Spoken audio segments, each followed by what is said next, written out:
structured to cultivate and support positive behavior inside and actually even much more importantly outside of the circle, we believe it's extremely helpful in generating a positive school climate. The next set, or fourth set of theories that are relevant to the use of circles and conferences in schools is the field of positive discipline based on the theory of restorative justice, and you will hear a great deal about this in the weeks to come. The circle is a useful structure for generating and articulating shared values and translating these into a set of common and explicit behavioral norms for conduct within the school community. It's also an effective process for conducting an approach for addressing harm that meets the needs of those who have been affected while promoting accountability and responsibility for wrongdoing. Restorative discipline seeks to build a stronger community by involving all the stakeholders and the whole school community in a positive resolution of wrongdoing and using conflict as an opportunity to strengthen positive relationships. The fifth set of theories relevant for the use of restorative practices comes from the understanding of trauma or adverse childhood experiences and their impact on learning and human development. A trauma-sensitive learning environment is one in which a child feels appreciated and cared for by adults at school. The classroom and school environment is emotionally and physically safe. And clearly articulated standards for behavior are reinforced through positive interventions and relationships with adults and peers. Being in positive relationships, the feeling of being recognized, heard, respected, and valued is itself a form of healing. This is a practice that benefits all children, those who are emotionally healthy and those who are struggling. And it's a way to cultivate the healing benefits of a healthy community that holds the strength to support and nurture all its members through the good times and bad. The final theory is really the embodiment of the practice of mindfulness within the structure of the circle itself. Like the circle process, mindfulness is a wellness technique with a long tradition within human societies. And the circle practice is a mindfulness practice because it encourages participants to slow down and be present with themselves and others. Research on mindfulness within schools shows that simple techniques can greatly improve the quality of attentiveness and calm focus within a classroom. Okay? Thank you, Carolyn. So we're going to talk now about what we see as the deep-rooted beliefs and assumptions that can support restorative practices in schools. When a vision is strongly rooted in values and principles, there's expansive room for creativity and differentiation for local circumstances. There's no prescription. Each community must find its own way through values and principles to the specific manifestation of the restorative vision for itself. Becoming conscious of those beliefs and aware of their power can enhance the depth and momentum of our work. So we want to talk about our assumptions about human nature and the implications of those assumptions for teaching and learning in a healthy community. Carolyn? The first core assumption that we hold is that the true self in everyone is good, wise, and powerful. We believe this self is in everyone. It's in you, your students, and the adults you work with every day. The nature of this self is wise, kind, just, good, and powerful. The core self cannot be destroyed. No matter what someone has done in the past, no matter what has happened to him or her in the past, the core self remains as good, wise, and powerful as the day they were born. This model or understanding of the self distinguishes between doing and being. What we do is not the whole of who we are, and we often get confused about this.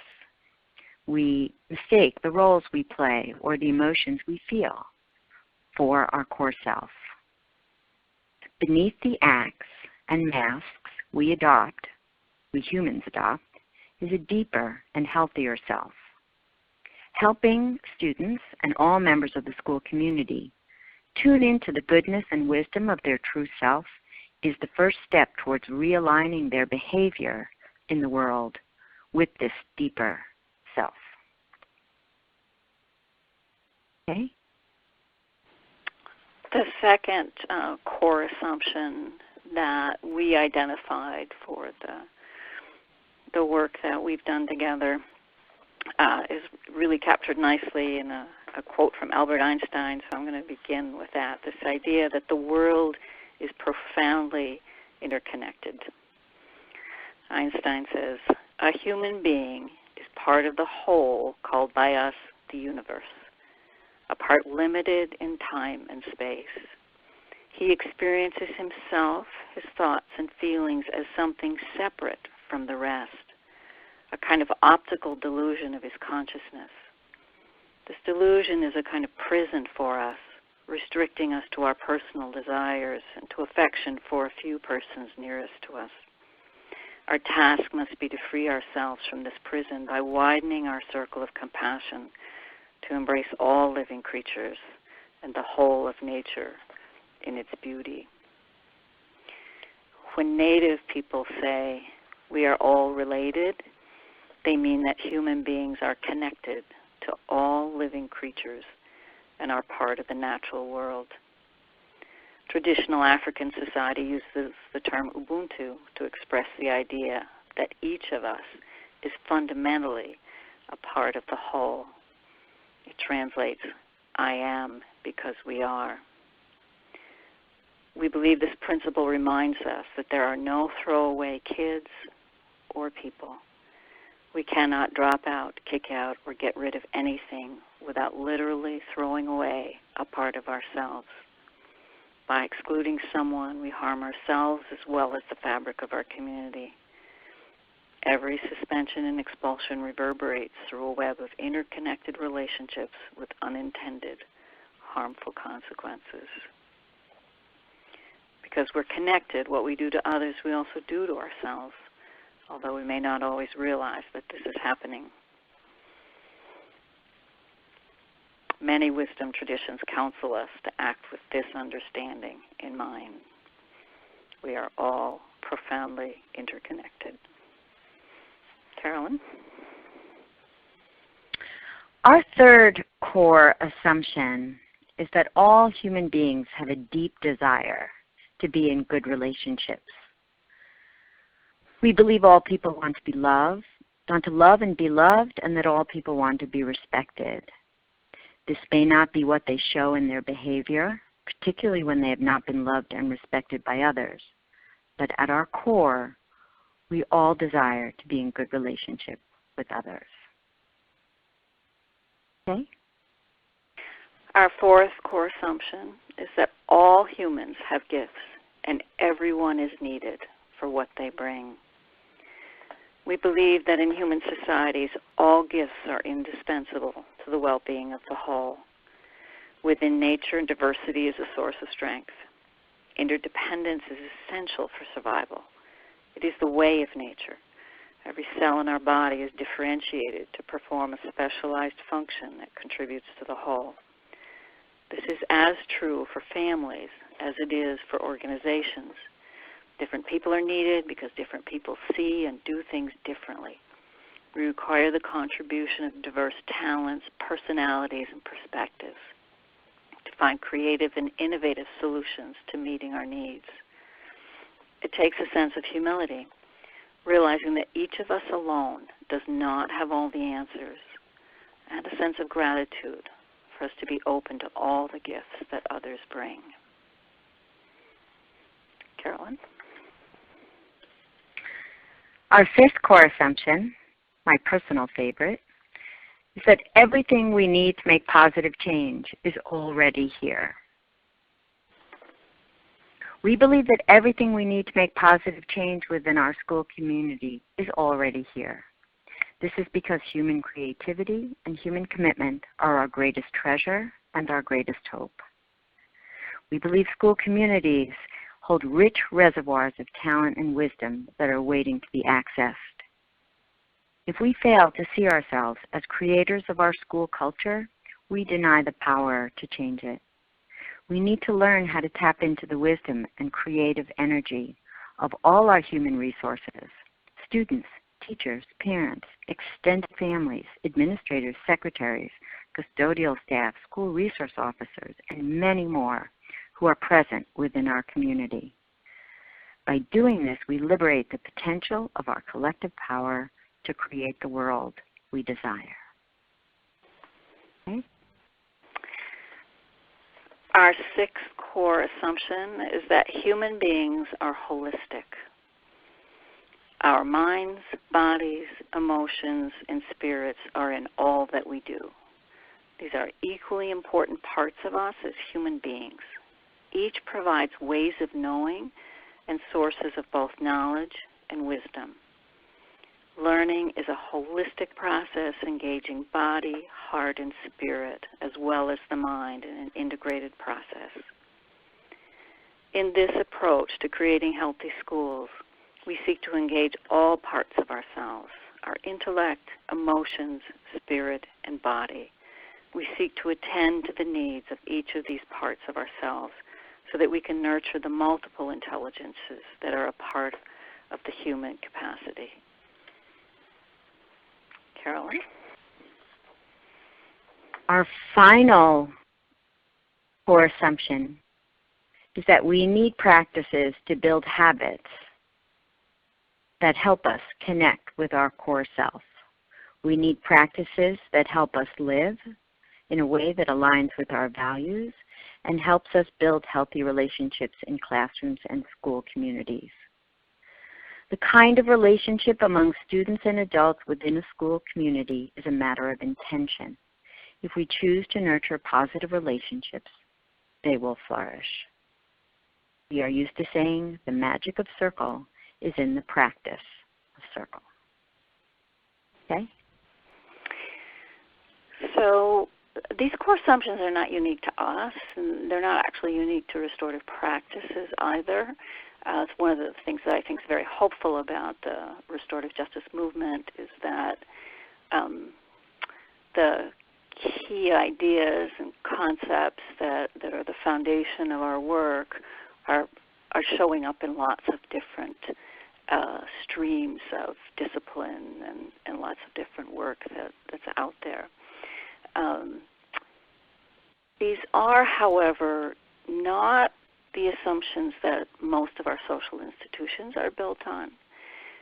And so there's constant pressure on us in a different direction from these core assumptions. And so we think that for us, when we were writing Heart of Hope and Circle Forward, it was important for us to spend time just in conversation with each other, struggling to articulate what our core assumptions were and checking that against the thinking about the work itself.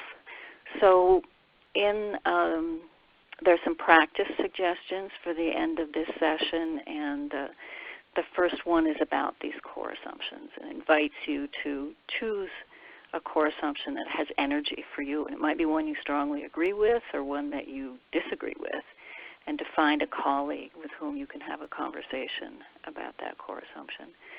And then also to think about, do you have other core assumptions that are important foundation of your work? Because I think that the daily grind of the work in schools often disconnects people from these fundamental visionary principles that motivated people to want to be educators.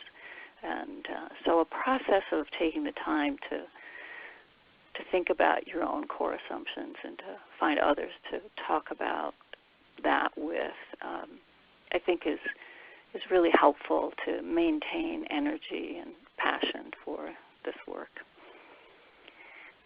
So in addition to those core assumptions, there are 4 key areas of focus for building healthy relationships that surfaced in our conversations as we were working on Circle Forward. And so we want to talk a bit about those 4 areas. For effective implementation, it's important to develop good practice, taking those factors into account. Carolyn? So again, we thought about the 4 key areas that we really oftentimes don't attend to very intentionally in our shared life together. The first one is talking about power. We believe that healthy power in one's life is a fundamental human need. If you think back to our very first core assumption, we stated that the core self is good, wise, and powerful. Personal power directed by the core self is a form of healthy power. It doesn't operate at the expense of someone else. The way power typically operates in our society, however, has caused a great deal of harm because our society is structured in hierarchies. A person with more power is assumed to be more worthy as a human being and is treated accordingly. These one-up, one-down structures operate in our homes, our schools, our faith communities, our social services, workplaces, and government.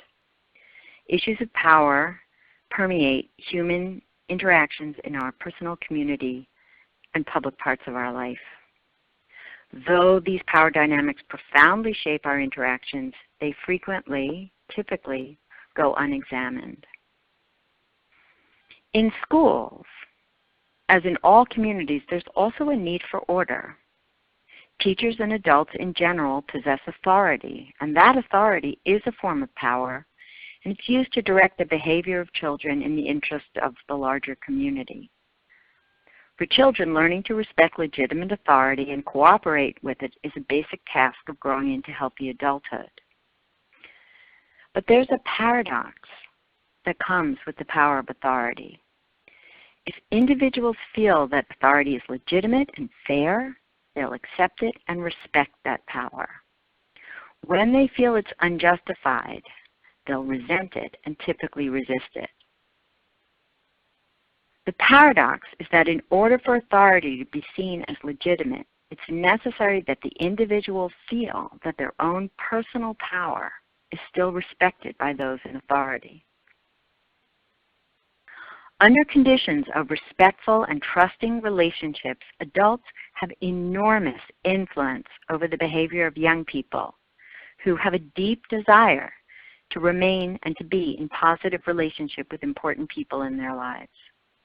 The more adults cultivate a foundation of good relationship with young people, the more adult authority will be respected.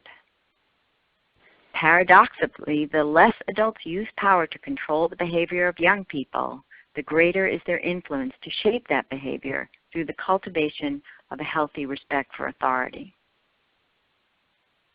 The circle process, the conference process, and all restorative practices help individuals and the group experience healthy power in the presence of each other.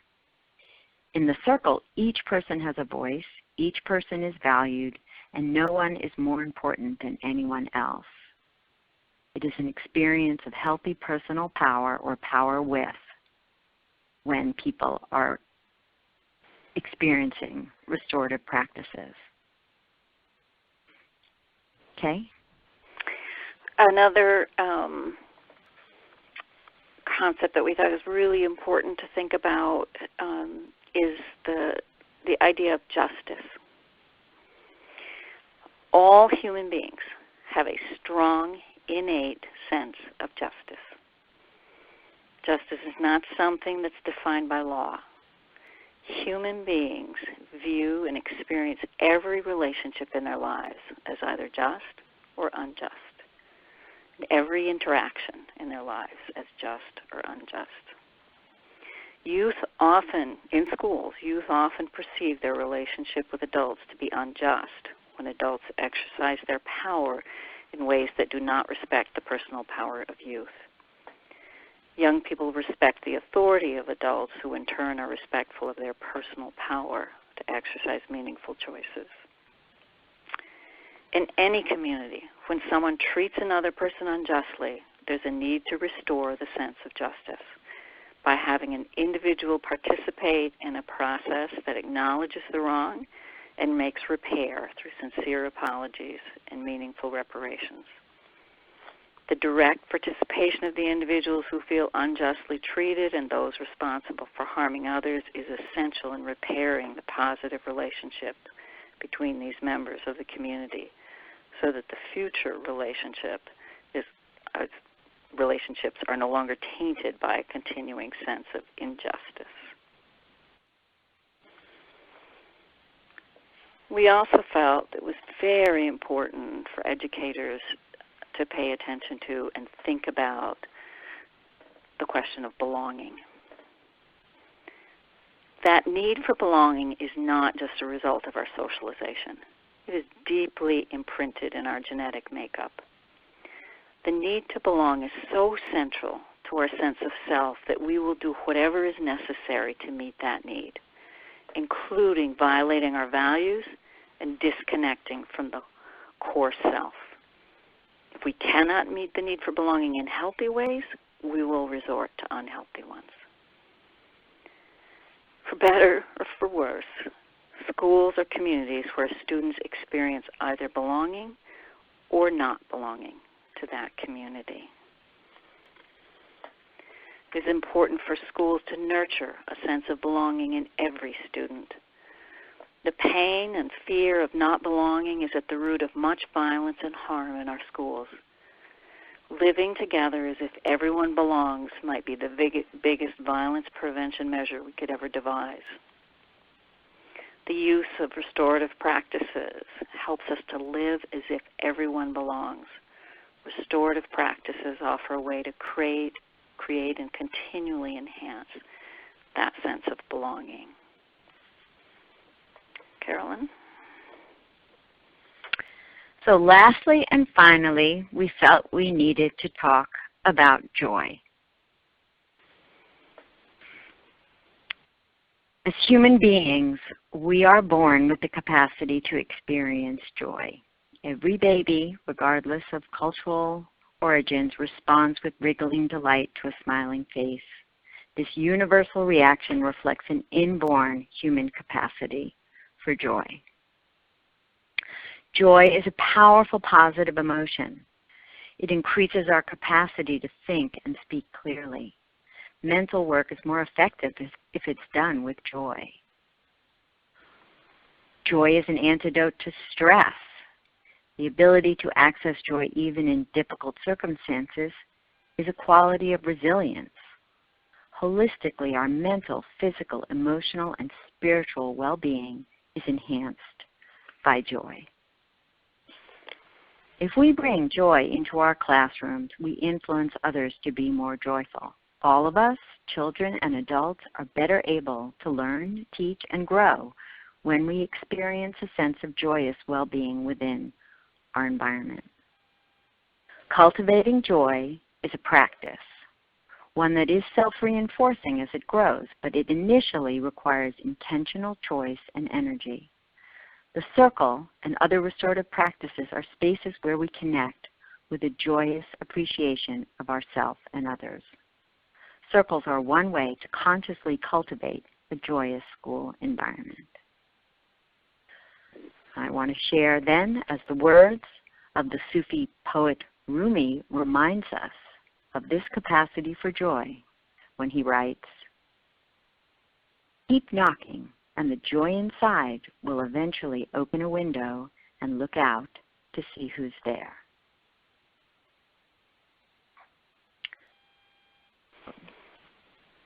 Thank you, Carolyn. You're welcome. Just a note here that there are a couple more The second practice suggestion addresses thinking about that question of power,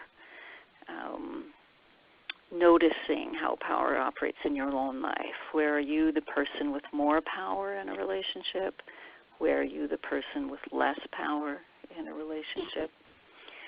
Just inviting you to maybe pick a day and notice throughout that day how power operates, and especially where it might operate unconsciously. Those are the places that we have to really be paying attention to. And there is a third suggestion for practice following the session that is very much about how all of these ideas that we've been talking about run around inside you. What's going on inside as you work to live your core assumptions around the vision of restorative justice. And just want to note that these are just suggestions if they're helpful to you, and if you find that it would be useful to adapt those in some way, then we invite you to do that. Okay, Molly, I think we're ready to open. Yeah, I think we'd love to open it up to your comments and thoughts and questions. Yeah, well, unfortunately, our host, Molly, got kicked out of the system and can't get back in. So my name is Matthew Albrocht. I know many of you, and some I don't. I work with the Peace Alliance. So I'm going to take over from here until Molly can get back in. And so anybody who would like to ask questions of Carolyn and Kay, thank you both, by the way. It's been really informative and fascinating, and a lot of kind of the foundation, it seems like, of what people who want to get into this work will be really needing to hold and learn. And probably throughout this course, would you say that it's just kind of a foundational piece of this big puzzle of these restorative processes? Or is that? That was our intention. Yes. That as the first session, it makes sense for us to talk about, the foundational principles and values and ideas that inspire people, that staying in touch with these feeds us energy when things are discouraging. And so it's not just a sort of an abstract thing. It actually, I think, has a very practical implication in the work that I need to keep going back to these because they are the source of energy for me when it's tiring or discouraging. Well, thank you for that. Thank you, thank you. So let me just say a couple things. First of all, anybody who wants to ask a question and have a conversation, you can press the 1 key on your phone, and we'll go through and call on you. And just a reminder, in general, we have the screen share tool. We have the web page with all of these resources, and the resources that you all are mentioning tonight and others, we'll make sure and post all of those resources onto that web page so that people can learn more and go deeper. And Carolyn and Kay, if there's anything, as you're thinking about this overnight or even during the coming weeks, let us know, and we'll keep posting stuff on there that folks might find useful. But let's go ahead and open up the lines here.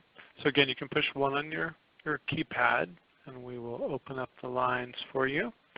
Let's start with Sandra. Hi, Sandra.